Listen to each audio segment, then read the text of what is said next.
저는 본문 말씀을 근거로 하여서 누가 이웃이 되겠는가라는 그런 제목으로 함께 여러분과 은혜 나누길 원합니다. 오늘 본문에 선한 사마리아 비유로도 잘 알려져 있는 본문으로 25절에 율법학자는 이렇게 질문을 합니다. 본문 25절을 같이 함께 봅니다. 시작. 어떤 율법교사가 일어나 예수를 시험하여 이르되 선생님, 내가 무엇을 하여야 영생을 얻으리까? 아멘.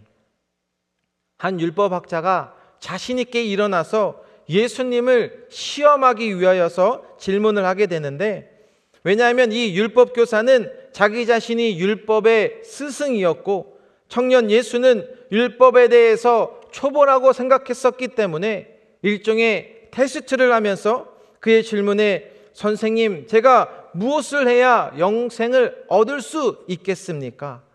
그런데 이 질문은 당시 유대인들이 흔히 던졌던 질문인 오늘날 크리스천인들에게 내가 어떻게 해야 구원을 받을 수 있습니까? 라는 질문과 같습니다. 그래서 이 질문에 대해서 예수님께서 답변해 주심으로 상황은 반전이 되는데, 무엇이라 말씀하냐면 오늘 본문 26절에 예수께서 이르시되 율법에 무엇이라 기록되었으며 내가 어떻게 읽느냐? 아멘. 주님께서는 그러면 율법에는 어떻게 기록되어져 있고 그것을 너가 지금 어떻게 해석을 하고 있느냐? 이렇게 질문을 하십니다. 오늘날에도 동일합니다. 우리들에게 성경의 말씀을 주셔서 그렇다면 너희들에게 성경은 어떻게 읽고 있는지 오늘날 나에게 적용을 할 수 있으셔야 한다는 것이죠. 그러자 이제 율법학자는 27절 말씀 같이 봅니다. 시작. 대답하여 이르되 내 마음을 다하며 목숨을 다하며 힘을 다하며 뜻을 다하여 주 너의 하나님을 사랑하고 또한 내 이웃을 내 자신같이 사랑하라 하였나이다. 아멘. 율법학자는 역시 학자답게 신명기 6장 5절에 너는 마음을 다하고 성품을 다하고 힘을 다하여 내 하나님 여호와를 사랑하라.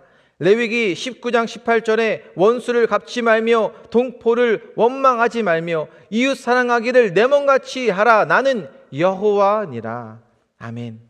이 두 말씀을 정확하게 인용하면서 모세의 오경의 율법서를 아주 정확하게 그 핵심의 말씀을 짚어내었던 것입니다.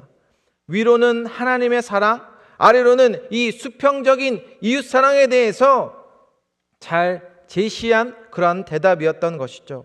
그래서 이제 예수님께서는 그것을 인정해 주시는데 오늘 본문 28절 말씀 같이 보시면 예수께서 이르시되 내 대답이 옳도다. 이를 행하면 그러면 살리라 하시니. 아멘. 예수님께서 그에게 말씀하시죠. 그래, 네 말이 지금 옳다는 것입니다. 정말 이것이 꼭 필요한 모범 답안이다. 이렇게 인정을 해주시면서 거기에 덧붙여서 한 말씀을 해주시는데 이어서 이를 행하라. 그러면 살리라 하시니. 아멘.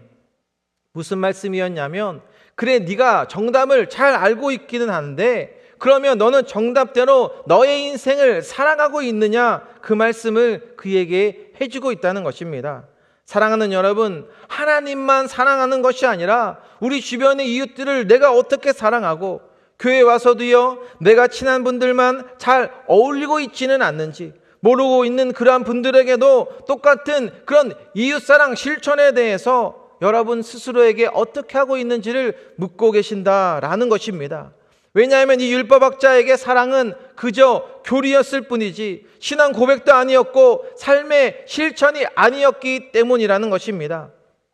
머릿속에 머무는 신앙, 그것은 진실과 거짓 중에서 거짓이 되는 것이기 때문에 그에게 말씀을 해주셨던 것이죠.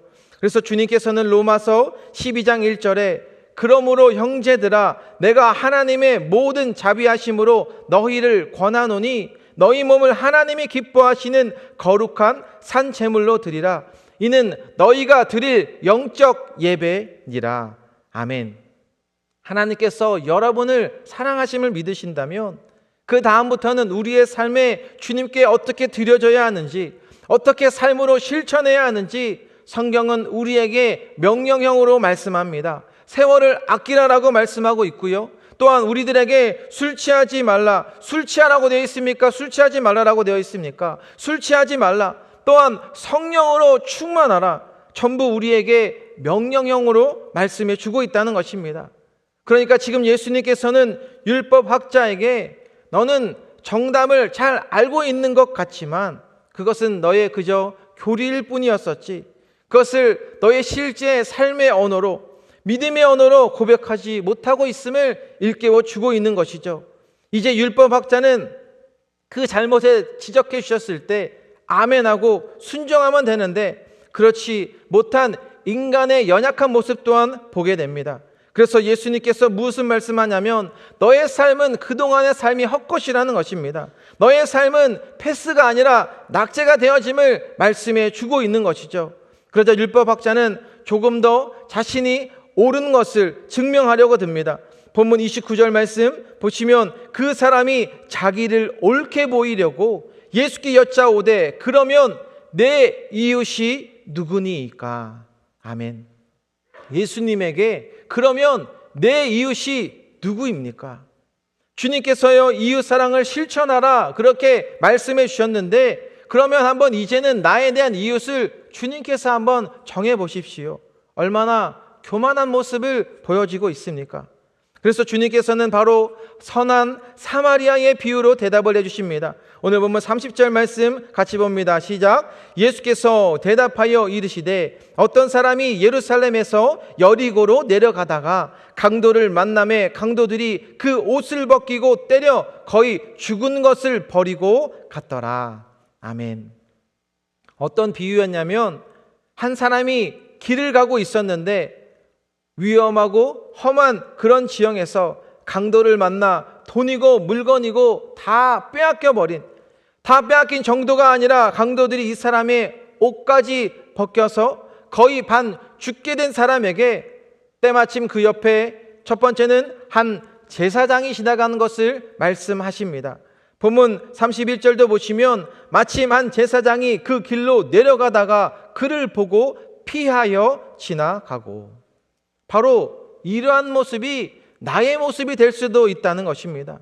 여러분, 우리 주변에 죽어가는 영혼들이 얼마나 많이 있습니까? 그럼에도 그를 보고 피하여 지나가고, 그런데 왜 예수님의 사랑을 전하지 못하는 것인가? 본문에 등장하고 있는 이 율법학자처럼 내 머릿속에 머물러 있으면 그것이 삶의 헛된 인생이 되는 것이고 패스가 아니라 탈락의 인생, 낙제의 인생이 되어짐을 깨닫게 해주고 있다는 것입니다. 그렇게 두 번째 레위인의 비유로도 말씀해 주셨고, 세 번째는 선한 사마리아인으로 말씀해 주십니다. 오늘 보면 33절 말씀 같이 봅니다. 시작. 어떤 사마리아 사람은 여행하는 중 거기 이르러 그를 보고 불쌍히 여겨. 아멘. 예수님께서 유대인들이 가장 혐오하고 멸시하는 사마리아인의 예를 들어주고 있습니다. 그가 강도 만난 사람을 보고 불쌍한 마음이 들었다, 이렇게 말씀을 해주고 있는 것이죠. 사랑하는 여러분, 오늘날에도 여러분들에게 영혼 구원에 있어서 보여지는 그러한 영혼들이 있을까요? 없을까요?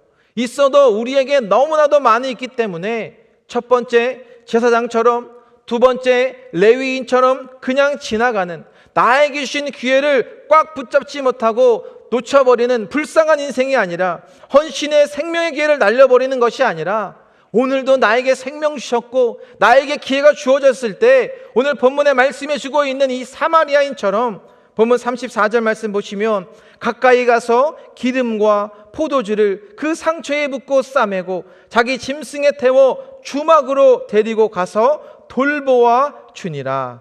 아멘. 주님께서는 우리의 신앙이 멈춰 있거나 또 뒤로 후퇴하는 것을 원치 않으십니다. 오늘 이 메시지를 통하여서 과연 나의 삶이 본문에 등장하고 있는 율법학자와 무엇이 다르다라고 고백할 수 있으십니까? 과연 나의 삶에서 강도 만난 사람들처럼 주변에 죽어가고 있는 수많은 불쌍한 영혼들에게 내가 어떻게 다가가고 사랑을 나누며 주님 앞에 고백하고 있는가? 전도하기 이 좋은 계절, 우리에게 귀한 은혜를 주신 그 하나님의 십자가의 사랑의 은혜를 점검하고 체크를 해보셔야 한다는 것입니다. 나의 신앙만 지키기에 급급한 그런 인생이 아니라 오늘 본문에서 말씀해 주신 것처럼 거리에 그냥 동전 몇 입 던져주는 그런 정도가 아니라 나의 진심으로부터 나오는 주님으로부터 향한 그 긍휼, 그것이 주님께서 우리에게 베풀어 주신 사랑이 너무나도 크기 때문에 십자가의 은혜를 다시 한번 우리의 입술로 고백하게 해주십니다. 이어서 마르다와 마리아가 등장을 하는데 과연 나의 삶은 마르다인가 아니면 마리아인가? 본문의 두 명의 모습이 너무나 대조적인 것을 보게 되죠. 본문 38절 말씀 같이 한번 봅니다. 시작. 그들이 길 갈 때에 예수께서 한 마을에 들어가심에 마르다라 이름하는 한 여자가 자기 집으로 영접하더라. 아멘. 첫 번째, 이 마르다라고 하는 인물은 예수님을 대접하고자 하는 그 마음 가운데에 정성껏 분주하게 여러 가지 것을 준비하는 것을 볼 수 있습니다. 그와 반면에 마리아는요, 그냥 주님의 발 아래 앉아서 말씀을 듣는 일에 열중한 것을 볼 수가 있습니다. 그래서 이 말씀을 통해서 예수님께서는 분주하고 바쁜 것, 그것이 마르다에게 잘못되었다, 그것이 아니라 너가 열심히 하는 것도 좋지만 너의 삶에 있어서 영적인 우선순위, 우리의 삶에 있어서 우선순위가 분명해져야 함을 말씀해 주고 있다는 것이죠. 바로 여러분들처럼 이 예배가 우선인 여러분들에게 우리는 말씀이 우선이 되기 때문에 우리의 입술에 불평이 나올까요? 안 나올까요? 네, 나올 수도 있습니다. 그러나 우리가 그것이 나오더라도 금방 주님 안에서 회복이 될 수 있다는 것이죠. 왜냐하면 나의 중심 가운데 하나님의 말씀이 딱 서 있기 때문에 우리는 흔들리지 아니하고 더 견고해 믿음으로 고백하며 나갈 수 있는 것이죠. 그래서 열심히 봉사하는 것, 그것도 중요하지만 오늘날 나의 삶의 우선순위에 대해서 말씀의 자리에 내가 서 있고 예배와 기도의 자리에 내가 오늘 단 한 번의 예배를 드리더라도 하나님 앞에 더 진실되게 감사함으로 드릴 때에 오늘 본문 42절 말씀 읽고 마칩니다. 시작. 몇 가지만 하든지 혹은 한 가지만이라도 족하니라. 마리아는 이 좋은 편을 택하였으니 빼앗기지 아니하리라 하시니라. 아멘. 사랑하는 여러분, 이 짧은 인생을 살아가면서 이 땅의 것들 때문에 귀한 나의 값진 인생을 낭비하는 것이 아니라 오늘 말씀해 주신 것처럼 말씀과 영혼 구원, 복음과 전도, 나에게 맡겨주신 그 사역들, 영적인 것에 집중하시는 이 시대에 지혜로운 분들이 다 되시길 주님의 이름으로 축원드립니다. 기도하겠습니다. 사랑과 은혜가 많으신 하나님 아버지, 오늘도 주님께서 저희들에게 귀한 은혜의 시간을 하나님 허락하여 주셔서 하나님 오늘 율법학자가 주님께 질문하고 있는 것처럼 우리의 삶이 과연 어떻게 주님 앞에 고백하고 있고 나에게 맡겨주신 그 영혼, 맡겨주신 그 사역에 대하여서 어떻게 주님 앞에 드려지고 있는지 현실적인 나의 모습을 점검케 해주셔서 감사합니다. 다시 한 번 더 우리들에게 십자가의 은혜를 보게 하여 주셔서 과연 내 입술의 고백 가운데에 얼마나 주님 앞에 더 진실되게 거룩하게 감사함으로 드리며 나아가고 있는지 하나님, 우리의 영적 순위 가운데에 올바로 주님 앞에 드려질 수 있는 나의 삶에 하나님 모든 것이 주님으로부터 드려지며 나의 것 온전히 주님 앞에 영광 올려드리는 그러한 삶이 될 수 있도록 주여 오늘도 저희들을 사용하여 주시고 하나님께서 주신 영적인 능력과 하나님의 지혜로 나아가는 우리 귀한 개수교 성도님들 주여 은혜 가운데 축복하여 주옵소서. 감사드리며 예수님의 이름으로 기도드립니다.